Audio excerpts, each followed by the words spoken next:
Salut, je suis en Inde et je vous partager aujourd'hui avec vous.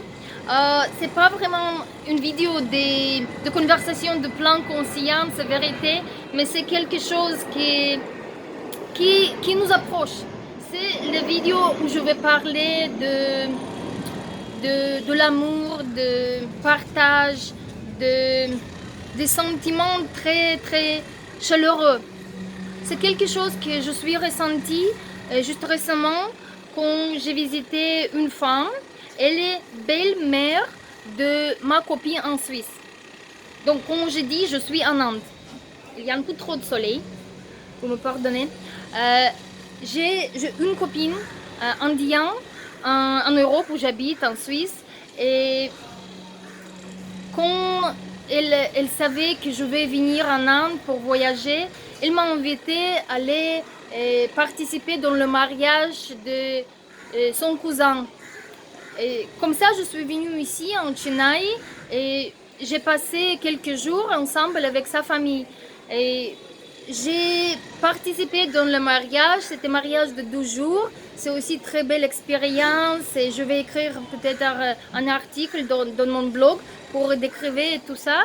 Mais aujourd'hui, je vais juste raconter l'expérience de ce matin qui a passé il y a demi-heure et 40 minutes.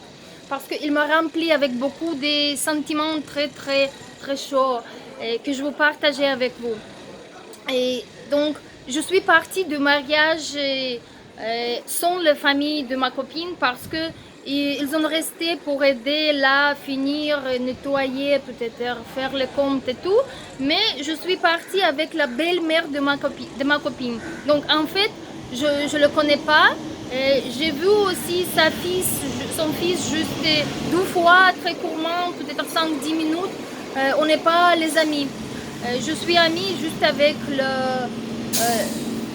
la femme de son fils.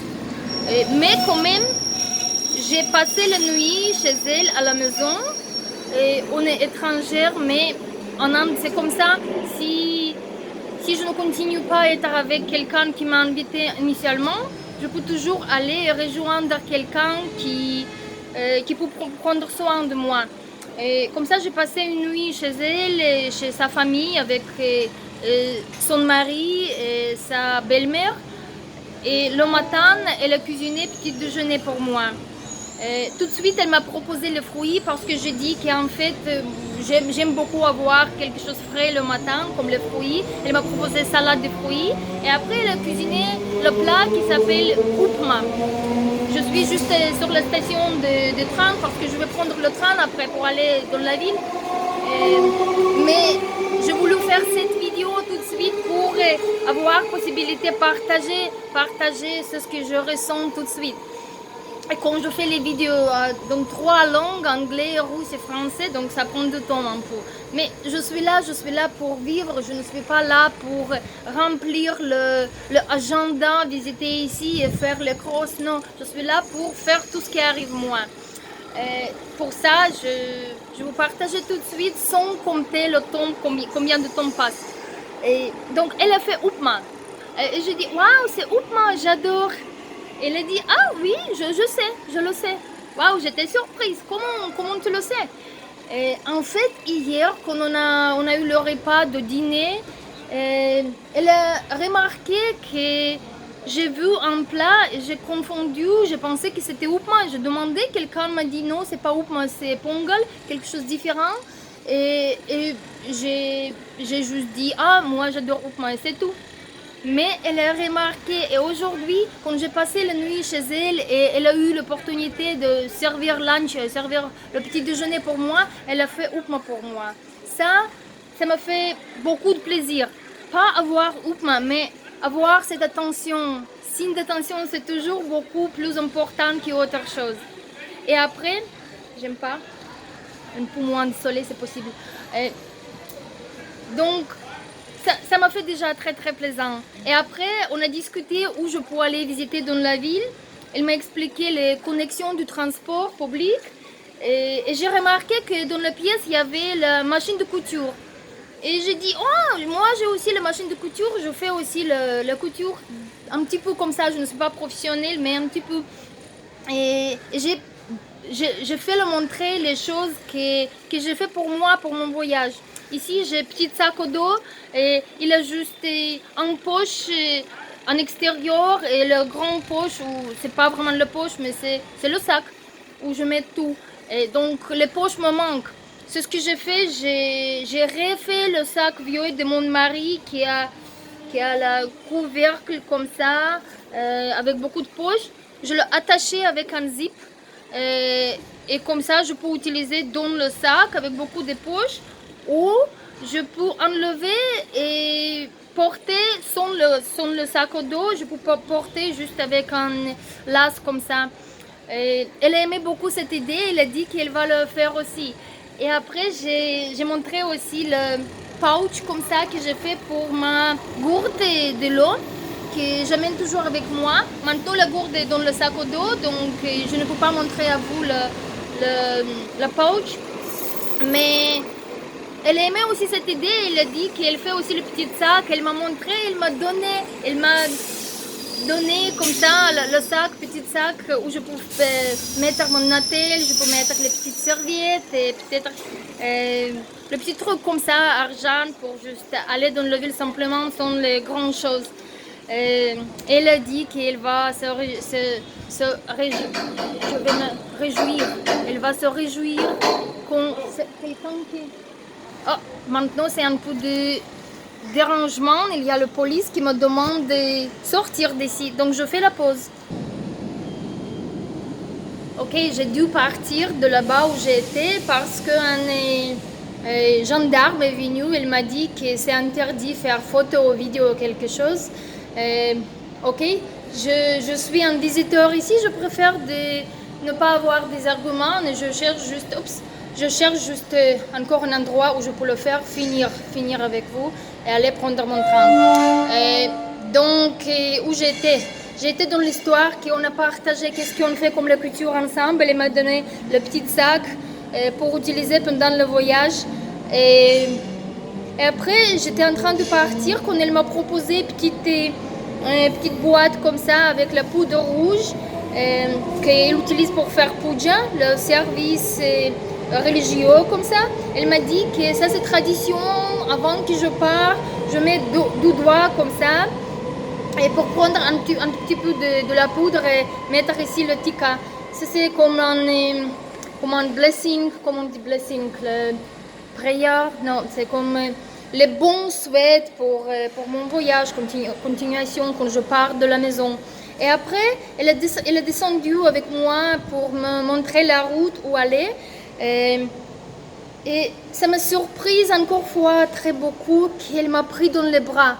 Suddenment, j'étais prête à partir, tourner et aller. Elle m'a pris dans les bras. Et c'était très chaleureux. J'ai pris dans les bras elle aussi. Et j'ai ressenti beaucoup ce moment-là. En fait, vous devrez savoir que je ne suis pas une personne qui aime beaucoup s'embrasser et prendre dans les bras. C'est profond dans la culture où j'habite en Suisse. Les jeunes, quand ils se voient, ils toujours font les bisous 3 fois. Mais je ne peux pas partager ce moment. Je dis pardon, mais ce n'est pas dans ma culture. Je dis juste... bonjour, salut, je souris, mais je ne peux pas prendre dans les bras chaque personne qui est étranger pour moi parce que je ne ressens pas les sentiments. Pour moi, prendre dans les bras, ça veut dire donner les émotions, donner les sentiments partagés. Quand quelqu'un me manque, que je n'ai pas vu quelqu'un très longtemps, très long, et quand je vous souhaitais bon anniversaire ou bon vie, un mariage ou quelque chose comme ça, je prends les gens dans les bras quand je veux dire quelque chose par cette action. Et ici, maintenant, il y avait beaucoup de sens dans cette activité de prendre dans les bras un autre. J'ai ressenti beaucoup de tout ce qu'elle a voulu dire. Et après, bien sûr, on a invité un et autre pour visiter encore une fois. Quand je suis en Inde, on peut toujours revenir chez elle. Ou quand elle va venir visiter son fils en Suisse, elle est bien sûr invitée chez nous à la maison. Je vais aussi préparer un repas partager avec elle. Et pourquoi je parle de tout ça? Juste, je veux dire que quand on voyage avec... j'espère que cette fois, je peux finir vraiment la vidéo.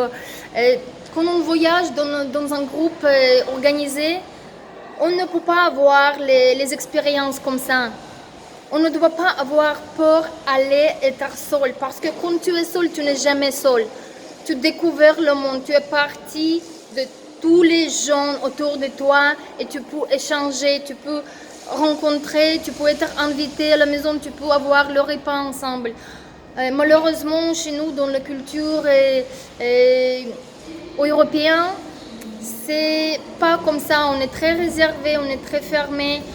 Dans ma culture biélorusse, c'est encore acceptable, c'est encore possible d'inviter les gens, au moins les amis. Comme je connais la culture en Suisse, les gens sont bien réservés et ils réservent les invitations pour partager le repas juste pour les dates importantes de Noël ou d'anniversaire de quelqu'un. Et sinon, c'est toujours agenda pour mettre dans l'agenda et savoir à quelle heure vous venez, à quelle heure vous partez, de quoi vous discutez. Vous discutez aussi comme dans un agenda. Il n'y a pas de spontanéité dans la vie. Mais pour ça, il faut sortir de notre petite boîte et aller voyager, explorer et laisser-nous rencontrer le monde. Et donner la chance pour avoir les expériences et connaître autres gens et générer cette émotion d'amour, de quelque chose de très gentil. Parce qu'on est très loin un de l'autre. Mais c'est pas la première fois déjà pendant mes voyages que je rencontre les gens et après je reviens. C'est pas juste qu'ils m'invitent et après je jamais viens. Je viens quand ils m'invitent à venir encore fois, je reviens et on se réjouit beaucoup d'être ensemble encore fois et développer notre relation. Donc c'est quelque chose que je voulais vraiment partager avec vous tout de suite quand je l'ai ressenti. Et j'espère que ça peut vous donner un petit peu de chaleur pour votre corps, que vous pouvez aussi partager plus avec les autres, être plus ouvert pour le monde, pour les expériences et profiter de ces moments qu'on peut créer dans notre corps. Voilà. Avec ça, je pars et je vous souhaite tout bon. Bye.